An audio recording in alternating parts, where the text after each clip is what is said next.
Voilà, alors dans cette vidéo, on va voir comment tester une sonde lambda à l'aide d'un multimètre. Donc il vous faut un multimètre avec la fonction ohmmètre. Le but est de repérer sur votre sonde, ça là c'est une sonde qui est HS, quels sont les deux fils de la même couleur.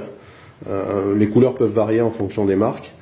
Là on voit qu'on a deux fils noirs.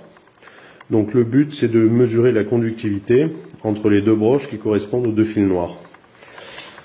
Donc si la sonde est HS, il y a une résistance qui est énorme entre les deux broches, c'est-à-dire qu'il n'y a absolument aucun courant qui passe. Donc nos deux fils noirs.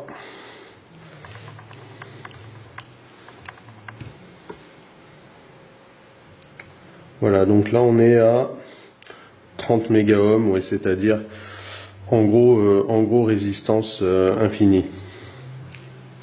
Donc on a confirmation que cette sonde n'est pas en état de marche.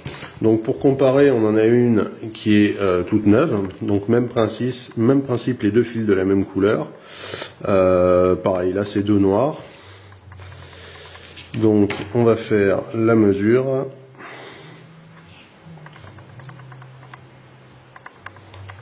Donc les bonnes valeurs à trouver pour qu'une sonde soit en état de fonctionner, c'est à peu près entre 5 et 7 ohms.